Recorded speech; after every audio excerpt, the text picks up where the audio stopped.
by the way, I'll just tell you. Can I say something? You're making claims that Can I just say something? Al-Ghazali, Ibn Sina, okay?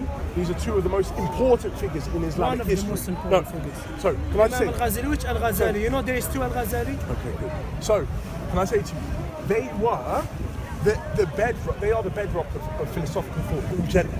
So I'm not just talking about Islamic thought. So when I'm saying here, if you're getting in a debate... Wait a second, for the viewers, so they won't misinformation, you are wrong. Of philosophical thought. Philosophical thoughts. There was a lot of them at that time or prior to them. Okay. So you cannot just. So can I just say something to you? Can I say something? Those who I'm referring to are, and you can speak to any Western person who's not even.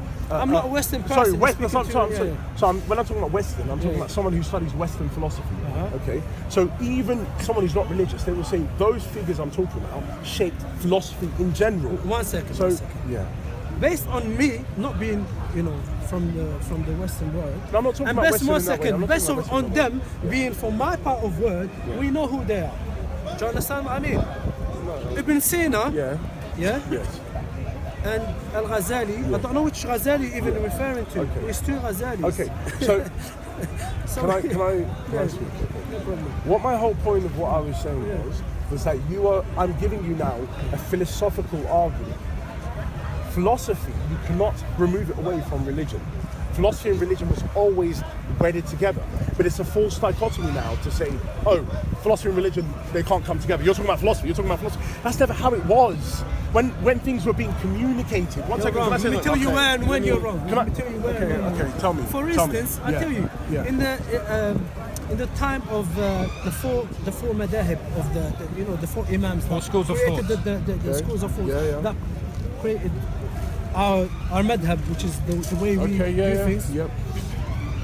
But in Baghdad, in Iraq, there was people that started all this philosophy nonsense and used to say things about blaspheme, about God, about talking about the attribute of God, and going and saying whatever they want to say about God, because they thought, we can use philosophy, And they was talking about the Quran as well. They used to say the Quran is a creation of God.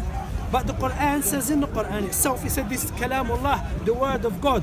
So for us, philosophy, one second, because you can make the claims that you believe in, then I'll explain to you, and you made the claim that religion and philosophy go hands to hand. You are wrong here, because I'm going to tell you why. I'm doing a PhD in philosophy, just tell you. Well, no on problem. Looking at religion. No problem. So, just telling you. In Islam, have you got a PhD in Islam? No, listen to me. Then listen to a Muslim person. Can I? No problem. Because by the way, 1 second, you did jump in. You did jump into this conversation. No problem. And he's he agreed on I'm saying, me 1 second.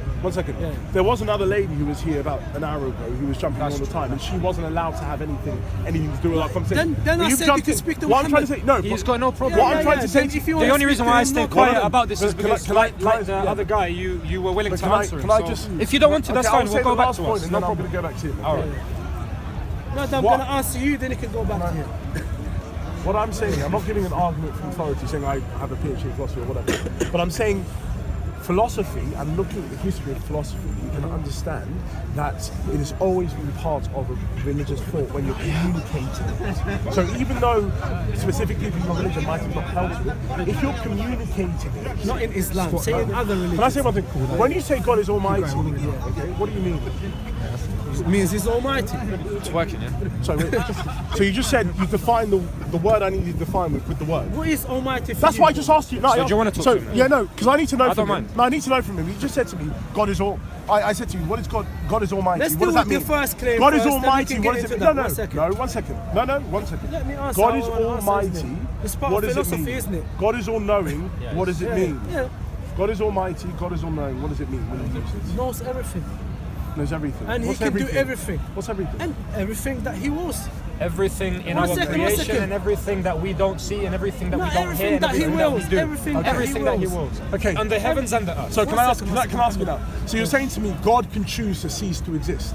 Okay, this Peter's question. Wait. No. I'm asking you. Wait, Muhammad. No, just to use your reasoning. Use your reasoning. No, wait, no problem. You ask the question. God can choose to cease to exist. That question was invented by creation, not by creator. Muhammad, 1 second. No, I'm asking you. You just No problem. Let him ask. But 1 second. You just said to me now that God can do everything. So I'm saying that you were defining everything. So you would further go to say one thing. You would further go to say, okay, God can create a rock that He can't lift.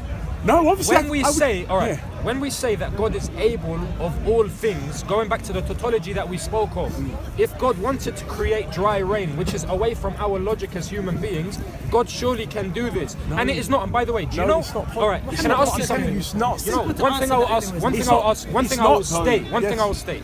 You know, when we're speaking now, educated, teacher to teacher, follower of God, or someone that claims to be follower of God and someone that claims to be follower of God, and we're speaking about religion and everything, and you're bringing in your philosophical aspects, and I'm bringing in evidences from the Bible and evidences from Quran, and etc., etc. Now, when we go into these philosophical beliefs, now, this is upon our logic. This is not God's logic.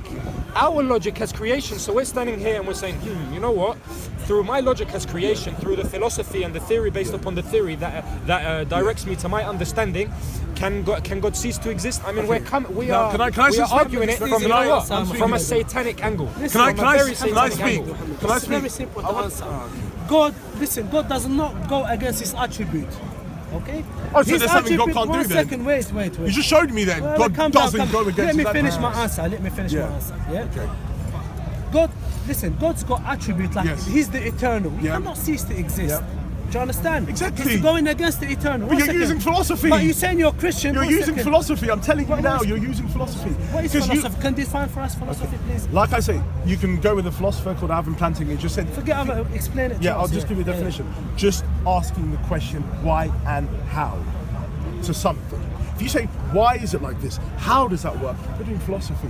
Simple as that. So I'm telling you, you are doing philosophy. So 1 second. You are. Then if you say it this way, then there's no problem. There were no problem here. That's I have no issue. So based on your common sense, 1 second, You didn't ask them a question though. You made a gibberish statement. What statement? Tell me, please. A gibberish statement. Tell me. I'll tell you. What statement? Yeah. Because what is a question? Let's define. A question has two essential properties. Yes. It must have a potential answer and it must be free from contradictions. Okay. Right. So your statement was not a question. What was my statement?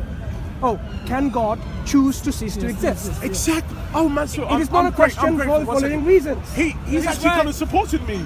That's what I've been saying. No, I'm saying you didn't ask a question. You made a gibberish statement. Listen, because I know all of you are going to start laughing. What? You've actually supported my statement. Because I said to him, you are talking about nothing. When you say that God can create a married bachelor, you are talking about nothing. So you've supported my statement. Yeah, but again, this is wordplay, and it goes. My statement. You know the tautologies we were speaking of. All it does is promote it. He just supported me. It doesn't go against it. Yeah, but that still doesn't go against. No, but I agree. What's the example of the tautology I gave you? What's the example of it? So I can't even remember. I mean, you have to tell me. Right, say again. Yeah. Dry rain. Yeah. Dry rain. Yeah, dry water. About nothing. Okay, fine. But you are the one who posed. You came with this question posed. Okay. Can God cease to exist? Okay. Can God create, for example, a stone, for example, and that's in the same thing that He can't lift. Okay. So can I say something? So Mansoor, can I say something? And I said to you that these are questions not created by the Creator. These are questions created by. Can I say something? By creation. Just to say, he supported my points because. You are actually talking about nothing. When you say dry rain, you unpack those sentences. They contradict each other. So you're talking about nothing. Does that go to refute what I'm It is exactly what I've been saying. All this time is what I've been saying. Yeah, brothers, it only supports to a point because in principle we understand this makes sense. But when you say God is a God-man, God is unknowledgeable and not unknowledgeable at the same time, you need to really be consistent. So how is it contradictory? Okay. God being eternal, of course, you have to reject the opposite. You can't say He can cease to exist, because that will be inherently contradictory, right?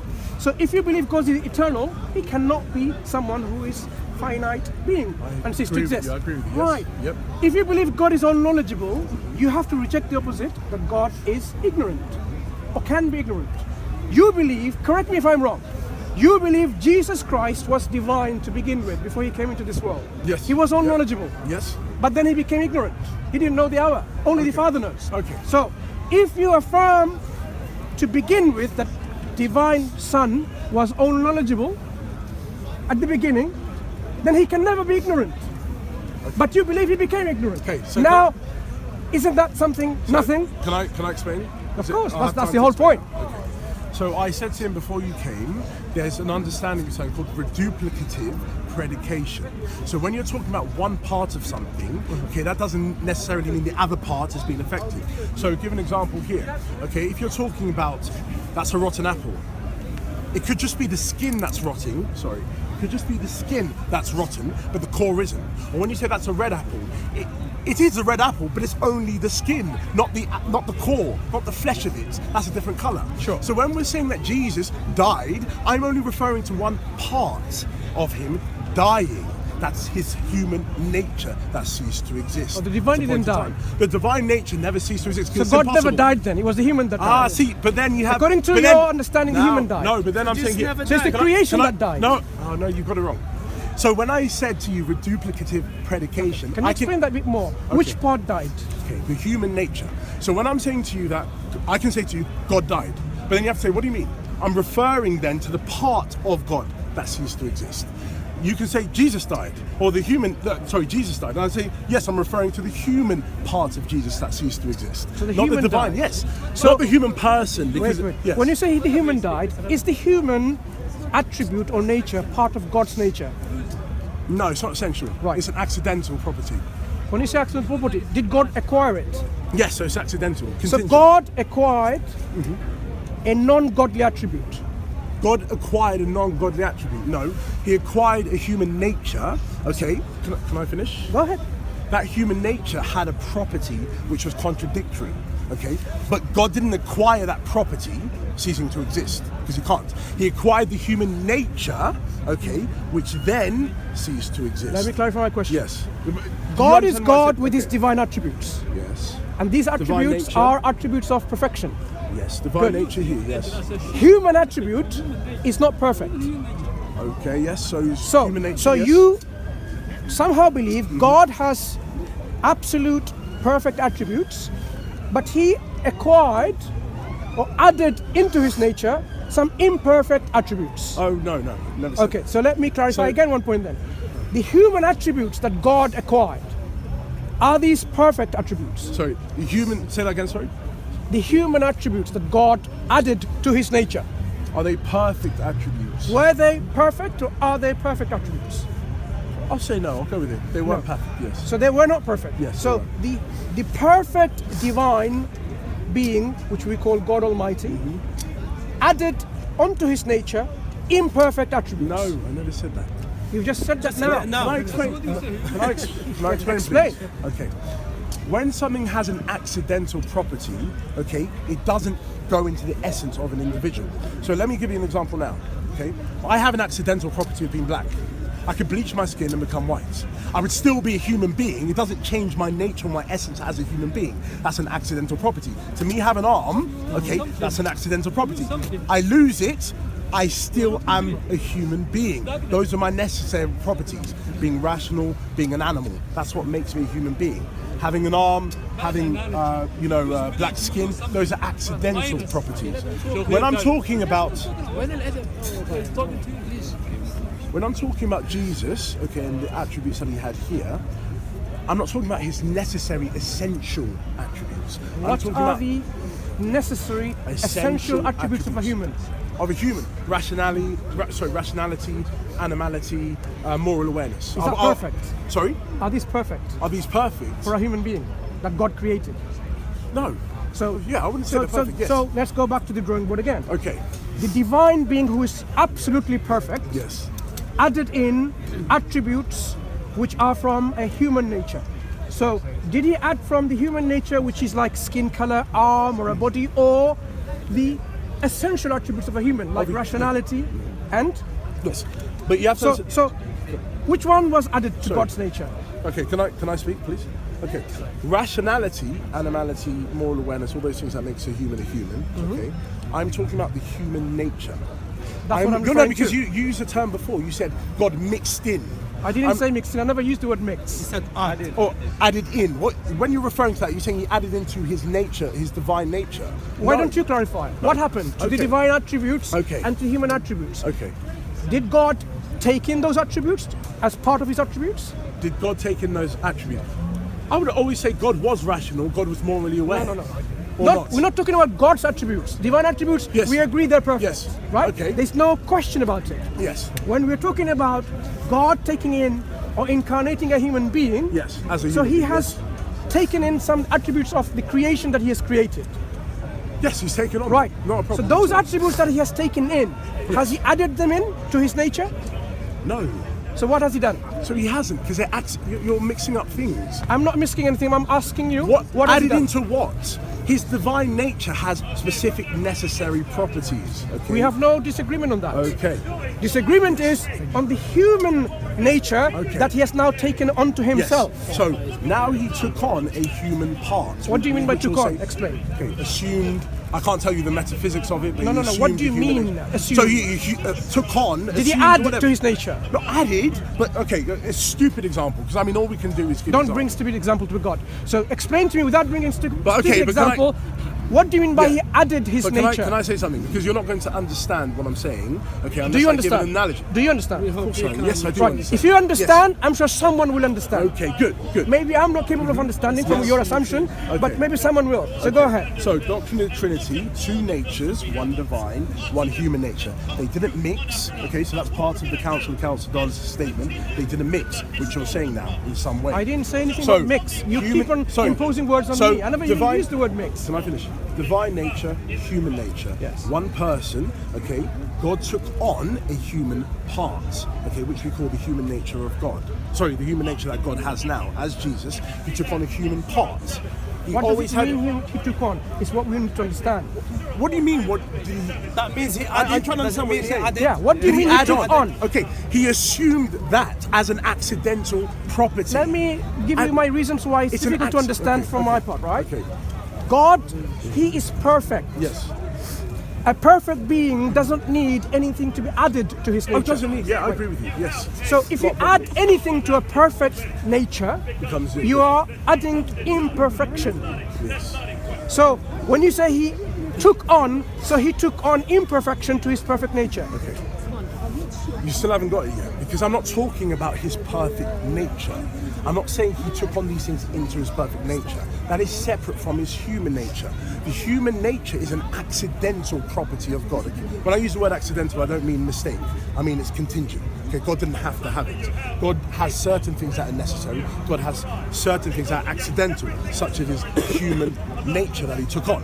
He didn't mix it. It's the same way if I put on a jacket.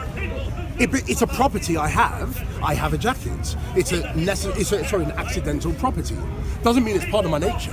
That's exactly the way when we're talking about the doctrine of the Trinity. Sorry, the incarnation. We're talking about that God took on an accidental property, which is the human nature. This jacket does not add anything to me. These shoes or anything don't add anything onto me. They're still properties. You understand? So it has nothing to do with your essence Yes, and your exactly. attributes. So Exactly, God yes. could have, according to your logic, Yes. he could have added the properties of a potato, right? And still be a perfect God. Sorry? According to your logic, But one second, I mean, they're laughing, but you just I'm said not laughing. don't bring up. No, I didn't. Right, I'm not yeah, laughing. but I mean, but one second, you must have done it for comedic value, because you're simply bringing a silly example that I you didn't said bring you a should silly have example. This is potato. This is the sorry. consequence of this kind of Yes. reasoning. You have a perfect being who is 100% perfect. He doesn't need anything to be taken away from Yes. his attributes Yes. or to be added into his attributes. You are somehow saying God can still add and take on something which are imperfect, whether it's a potato or a human being or a jacket. And still, that doesn't somehow, mix or anything. That's what you're saying, isn't it? If you take in a jacket, imagine now God takes in a jacket, your jacket, this very jacket. He will still be God with this jacket, right? Yes. Right. So, what you're saying is, this jacket hasn't been added to his nature. Yeah, exactly. It has totally remained separate. Yes. So it is Not a not God. Yes. It has nothing to do with adding to his nature or his essence. Yes. It is still his creation. Yes. So what's the issue? Right. So Yes. when Jesus took in a human form, Sorry, when the Son of God, Jesus was the. when the divine human- took in the yes. human form, he took in a form of creation. And that creation is no distinct problem. from what he is. Yes. Right. what's the issue? So that's why I wasn't even discussing any of that. What's I I'm asked saying, you. yeah, what's the I issue? asked you. Now let's rewind back. Okay. You believe God is unknowledgeable. Yes. You believe the Son of God is unknowledgeable. And yet the Son of God didn't know the hour, only the Father knows. What I was saying to you. The Father knows. So now you have the divine being, according to Philippians. Yeah. It says he was very nature like God, but he emptied himself. He humbled himself, he became nothing. Yeah. So it wasn't the human that became nothing. The human is nothing in the first place. The human is ignorant. The property of human is being ignorant, not all knowledgeable. So what, according to Philippians, became nothing was the divine. Okay. So now you have...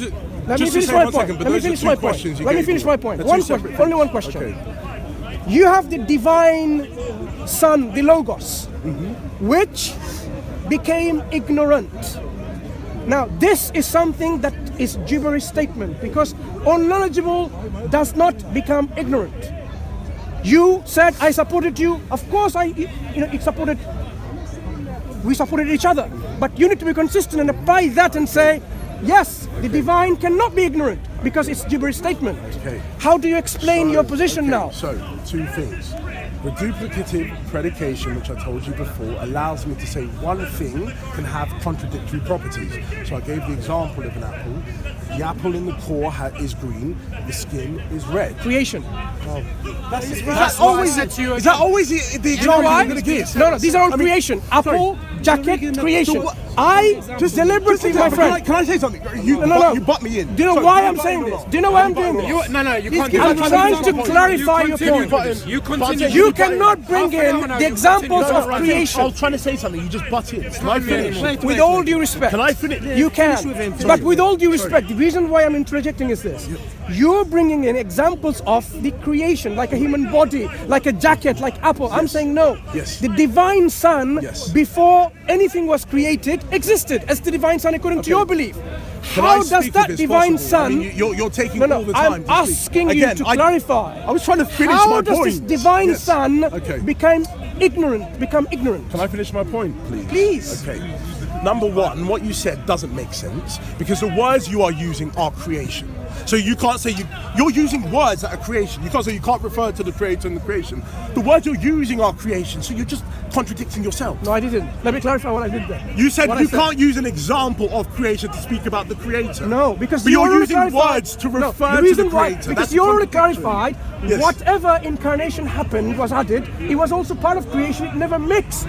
So I'm saying we're not going to talk about the mixture or not a mixture of of these bodies or apples and jackets. Yes. We are going to focus on the very essence and the attributes of the divine Son that So, you believe in. can I- In the attributes of the divine Son, did his attribute of all-knowledgeable become less than all-knowledgeable?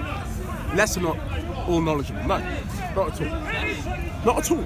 If you understand what Explain. if you understand what I'm saying, I won't give an example then, I'll just use the term. I just did it so other people will understand what I'm saying. When I Why does the Bible say contrary to what you say? Can I say something? With duplicative predication, you can talk about something and something even though they're contradictory. So I gave the example, I won't use it, but if something has a contradictory property and another thing has a contradictory property, with duplicative predication, which we do all the time, you can allow them to coexist. It's not talking about nonsense. So when I am saying that Jesus was all-knowing, I am talking about his omniscience and his divine nature. When I'm saying Jesus was, he didn't know something about something, he lacked that knowledge in his human nature. Wrong. Now, when you brought up Philippians, you're going can I against the Bible. can I explain? When you brought up Philippians, you have to define what were they talking about there. You're really saying to me Paul was talking about Greek things such as Aristotelian properties about omniscience and all these sort of things that we are talking about here. Or are you talking about Paul was just simply talking about the majesty of God that was let go of, not about properties or all these sort of things which you're trying to say? Why did you bring in Philippians? Obviously Paul as a Jew at that time was not going to be speaking in that manner in the way that we're speaking now. So you brought something that's not even 2,000 related. years of Christian scholarship. So yes. Have they went and said, the emptying here refers to the emptying of his human nature? Yes, that's kenoticism, and that's kenoticism, by the way, and that came up about 200 years ago where they were saying was actually the divine nature that was empty. But the So majority before of that- scholars, can I say to you, the majority, no, there will be people you can find who support that viewpoint, but the majority of scholars will say now, people who just study this, the text, will say that that obviously can't be talking about the divine nature. Because then, about which nature? no, whatever you're saying, the divine nature. Let's understand Philippians. Is it talking about human Jesus emptying of him being ignorant and still being ignorant? Or the divine who was to God to begin with becoming ignorant? Oh, which one so- makes okay. sense? So does it make can I- sense to can say the human being who is also ignorant to begin with emptied himself and becomes ignorant? It makes no sense because human is ignorant in the first place. Or is it talking about the divine logos, which was God to begin with, but then became ignorant? So I will go with the second one. It's talking about obviously it's not talking about the human person. It's It talking makes about no the sense divine if it's a human being. Yes. Because so- it doesn't make any sense I- to say, oh, he was human and then he emptied himself and became less than human. Okay. So It makes no sense. Okay, can I speak, please? So if you actually look at that verse, and we can bring it up. Yeah, bring it so- up, please. Bring it up. He needs to tell you who died on the cross, the Father. We can or come the to this Son. in turn. Let's look at this. And let's go back to this verse about no one knows And the hour. He needs to define what death means. Fair enough. explain Fair to enough. us what death means. Let's read Philippians. Cessation of the existence. So who Brother, died? brother. No problem. Let's Deal with let's this first, then- deal with it. According to Philippians, who emptied himself? The human Oh or no, the I'm divine? saying the divine son. I have no problem with that. Sorry? I'm saying, what do you mean? I'm talking about the divine son. So I'm not talking about You're the human. saying the divine son emptied himself. Yes, but what are So we now talking you about? agree with me So what are we that talking? this is gibberish statement. So what are we talking about when we're saying empty? What did he empty? Okay. Did he become less than all the thing that God is?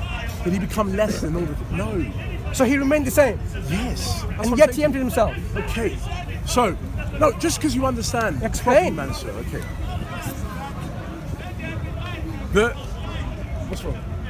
Oh, no, No, nothing. I'm just okay. finishing it because I need Okay. some, Yeah, no, that's some fine. battery. So like an hour and a half. when I'm saying that it's impossible for God to empty himself as the divine nature, these are essential attributes to be divine, omniscience, omnipotent, and so forth. Okay? God can't cease to have his omniscience, or he'll cease to be God. I don't know if you agree with that, but the divine nature can't lose attributes. When I'm saying that Jesus didn't have knowledge of something, okay, I am referring to the human nature. We're not going to anything else. Philippians, he emptied himself. What did he empty himself of, and who emptied himself? The divine or the human? You said the divine. So what did the divine empty himself of? Majesty, the position that he had. That was the emphasis I was talking about. And he let go of that position. That was So he's always talking about his position. Yes. Fair enough. So he didn't lose any of his divine attributes Yeah, that would or be perfection. impossible, yes. I'll say So that. when Jesus Christ said, "Of that day and hour knoweth no man, not even the angels of heaven, not even the Son, but only the Father." Let me ask you this question so you can explain. Yes, yeah. Apart from the Father, does anyone else know when the world's going to come to an end? Apart from the Father, does anyone else know? According to what you said, no. I've no issue, yes. I don't have a problem with So that, yes. that excludes the Holy Spirit and the Son. Yes. The Holy Well, Spirit, the return of Christ. I mean, yeah. the Holy Spirit and the Son, were they unknowledgeable to begin with? Yes. Right. If they're unknowledgeable to begin with, should they not know?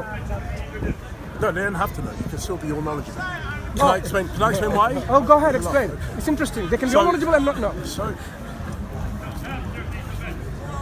it depends what you mean by knowledge. I won't use my example. I don't want to use myself because you will say I'm using creation.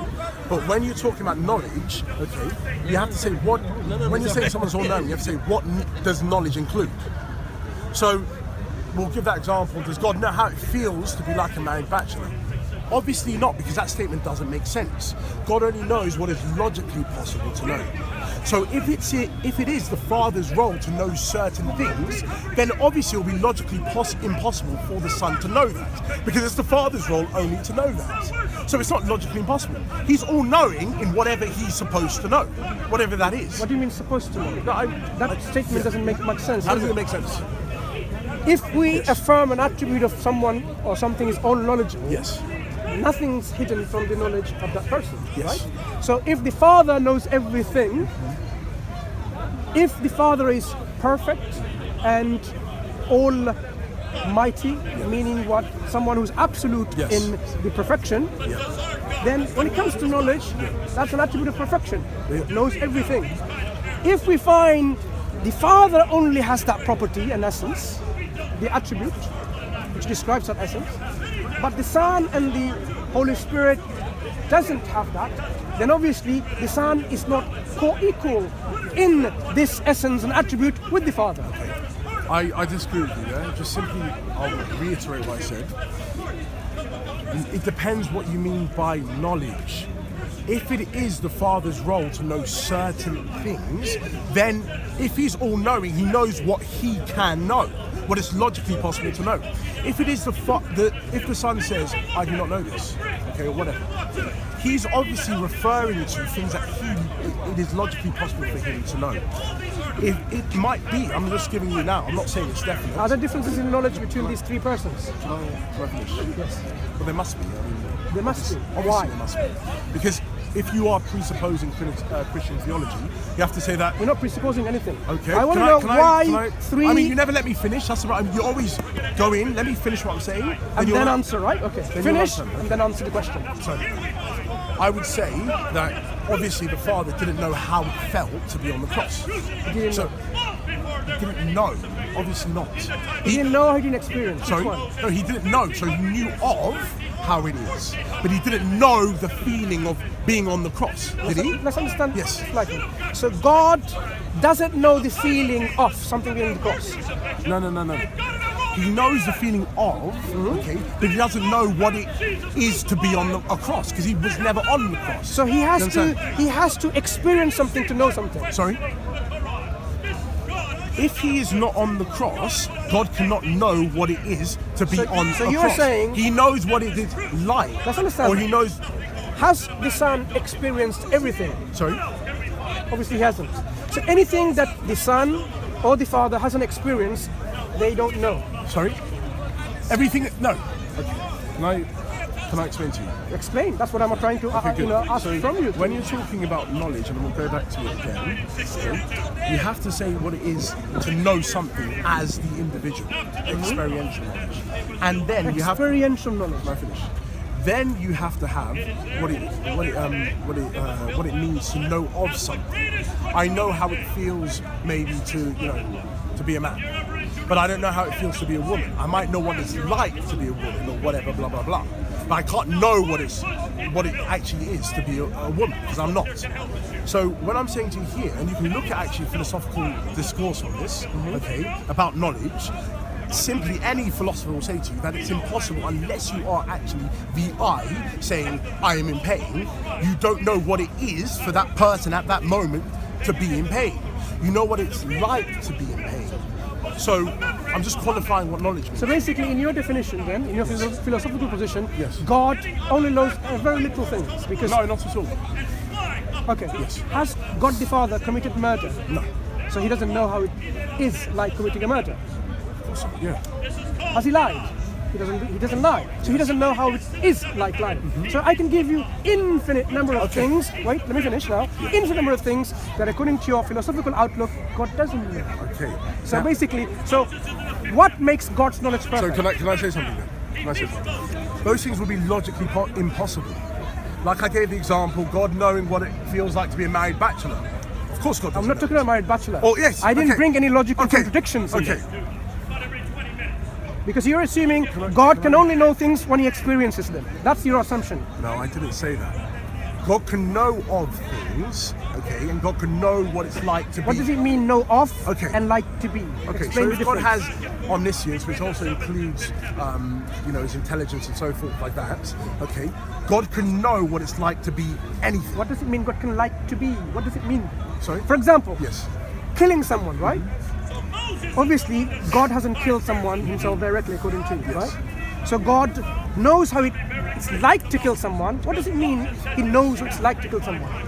So he knows what someone would be feeling whilst they are killing someone. He knows the feeling that goes on the criminal and the victim, both. Yes, Right. but God cannot say that what I'm trying to say to you, God cannot say I know how it feels to be a murderer, because he isn't a murderer. You can't say, I know how it feels. You just said he knows how it feels from the perspective of the murderer. Yes, but I'm saying you can't use, the copula I. You can't do that. It's not about copula I. It's about whether God knows that without experiencing I'm it. defining to you what it means to know of something and to know something as the experiential being. What's the difference? So, God cannot use the copula It's not about using. Explain. It's not about using it. You're jumping in, but the problem is you're not letting me finish. When I say God cannot use the copula, I'm saying say the word, I know how it feels like to be a murderer, because God isn't a murderer. But God can say, I know how it is like to be a murderer. You understand what I'm saying? What's the difference? Because to say use the copula I means that you've performed the act of murder. What are you saying? You're not understanding that. Listen, my friend. You're not understanding. Yes. If a murderer, What you're saying makes sense. if a murderer murders, the feeling that goes through in that murderer, can God know what that feeling is? Yes, but he cannot. Yes, because I'm saying he knows what it's like to be a murderer. He knows what it's like to steal. He knows what it's like. But he can't actually say, I know that I am a murderer. Because he's using the I'm not saying I am a murderer. Because then I'm he's saying using, that feeling that you're describing. Because you're describing experiences. Experiences that are being experienced by the criminal or the victim. God knows that already, right? Yes, he knows the feeling. He knows it. Feeling, yes. So he's not ignorant of that. But he can't use the copula I am I'm not saying in he has pain. to use it. So my question Do you is, understand when I say when you use? have Say. the divine Son not knowing the return, what does it mean to you? Sorry, say that again. Say that again, sorry. When the Father only knows the hour of Jesus' return, the end of the world, the Son doesn't know. How do you distinguish between the Father knowing and the Son doesn't know? Okay. Because God, in his eternal mode or his eternal live stream as the Father, can say certain things. And he can know certain things. It's not a problem if the Son doesn't know those things, because in that mode, it is not of him to know those things. Okay? So we would. Okay, I'll explain to you. So the Son can never say, I know what it's like to be the Father. Or I know what it's like to be the Spirit. No, he could not say that. That's not what you're saying. So It's something about event of the if you let me future. finish, if you let me finish. He can't say those things because that knowledge that the Father has, I am the Father, and the Son says, I am the Son, and the Spirit says, I am the Spirit, that is only what the Spirit can say, or the Son can say, or the Father can say. But the Son doesn't have knowledge of that. So, if the Father has specific knowledge of something and the Son doesn't have it, it doesn't mean that the Son is not all-knowing. Let me explain to you. Is it possible God can give the knowledge to you about when the world's going to come to an end? God can give the knowledge to me. God can, is it logically possible, are you saying, for God to do that? Yes. No, I'm not saying it's logical. When you say can, you mean logically possible? Not Yes. logically possible. Can That's what you're saying. God just give the knowledge to you right now and says, yeah, I know in the future it's in the year X?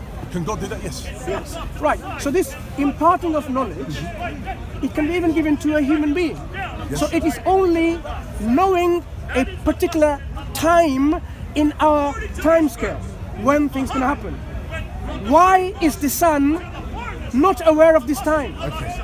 So you have to then slow down and look at the words that you're using. God can do that, but he won't do it. So I'm saying God can do a multitude of things, but there's certain things that he won't do. He won't do it because it's his role and prerogative as the Father to have that specific knowledge. And he won't do it. He can do it. He can do it right now. He can do all those things right now. Who gave him this knowledge? Sorry? The Father. Who gave the this Father knowledge to know the end of the world? Give the Father. No one, right? You're saying someone gave the Father that knowledge. There is the reason I'm asking you. The answer will be no one, as you say. No, but I'm saying to be omniscient, that's an essential attribute Good. of the Father. So does he the has Son that have the essential attribute of knowing the future? No. Okay, No, that's it. Thank you for clarifying. That's it. So the Son doesn't have the essential attribute of being God. Thank you. So can I say, Mansoor, that's a Yeah, non sequitur. I said it to the you other can use all this, No. posh terms, but the reality is See, but I can reality. see you're a showman. You're here just to I'm say not to the people. showman. Then finish this conversation then. No, you've You explained just to say- me. And that's saying, No, because you I'm just clear had in your belief. You just had to conclude a false Look, conclusion. I'm not here for a show. You came- I was here to ask you a You question, came to from- clarify something, and which you have. And- you have clarified the Son does not have the essential attribute to be God. I never That's said it. that. Did I say that? What did you say? I just said that if he does not have that knowledge, it doesn't take away from his Wait, please. Did you not say the essential God, the Father, knows the hour because that's part of his essential attribute? Because that's not given by anything or anyone to him. It's essential. The Son must also have essential attributes to make him God.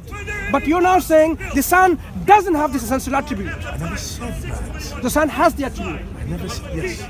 Then he should know that. Oh, let me finish, please. Omniscience is an essential attribute of each of the divine persons, Father, Son, and Spirit. But there's certain things in that knowledge that the Father would have that maybe the Son might not have. Why Such not? as I just gave it to you now. Why not is Can the I question. finish? Can I finish my point? The Father knows that this is true. I am the Father. The Son cannot have that knowledge. He cannot say, I am the Father, because it will be false.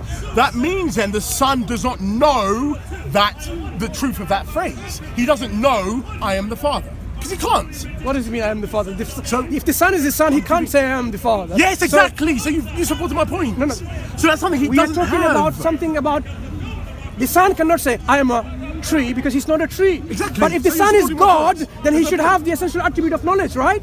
Yes, and he does. But I'm saying there's certain parts of that. You need to make up your mind. Does he know the hour Yes. or does he not? If he knows the hour, then that was that part of his essential attribute or not? Okay.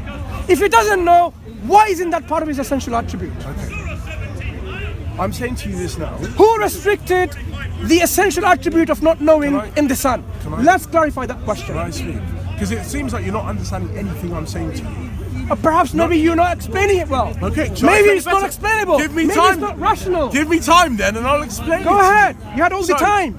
Knowledge, omniscience, is knowing all that is logically possible to know. Okay? What is logically possible to know, that is omniscience, if you know all of it.